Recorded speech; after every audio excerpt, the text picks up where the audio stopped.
This is the Kia Stinger, and in several other videos I've posted on it lately, links below, I was asked by several viewers if you can drive it in the winter.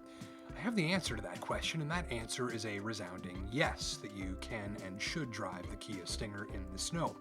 In fact, if you don't, that's crappy return on your investment and you're sort of missing half the fun. And let's get into a little bit of why.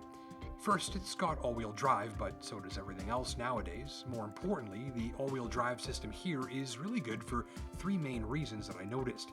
First, it's nearly invisible, even when you really challenge it on slippery split-traction surfaces, for instance. It just bites in and goes. No lurching or slamming, no sense that it's wastefully spinning any of the wheels. This all-wheel drive system is drama-free, and that's even when you work it really hard. Second, because it powers all four wheels from virtually the first inch of movement. When you stop, it pre-engages all wheels for action, just slightly, and then some more if any slippage is detected. So you're not waiting for your traction to show up after a few rotations of just two of four wheels. Or put another way, you're not stuck for a split second before full traction arrives. And third, the system is as frisky and playful or as locked on and confidence-inspiring as you like. You pick your drive mode from this dial, and in comfort mode for all-purpose driving, the throttle is more numb, it's harder to spin the wheels, the power split between the axles feels more neutral, and here the Stinger is all about going where you point it, when you point it there, and responding obediently, consistently, and predictably. So if you're driving in a blizzard, then using comfort mode will leave you feeling very well backed up. Literally, I've driven SUVs that weren't this good in the snow, and that's even in some pretty challenging deep slush.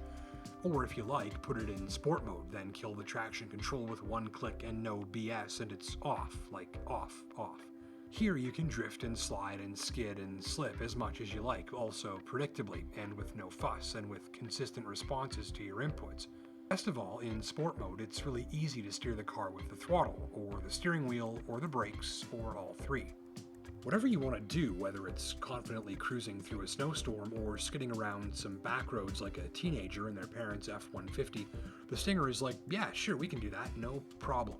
On a final note, you'll be impressed with the calibration of the steering and stability control tolerances and how they are set off of one another and off of everything else in each drive mode. And also the ABS brakes show some expert calibration too. Even in the most challenging slippery stop exercises I threw its way, it pulled down in a straight line, no fuss, every time. Again, predictable and consistent in bad conditions. Of course, all of that is assuming you've got a good set of quality winter tires on, which this tester did. It's on Pirelli Soto Zeros, which worked great, and I also like and often recommend the Michelin X-Ice winter tires too, and those are what I put on my personal vehicles in winter if you're looking for a suggestion. Thanks for watching.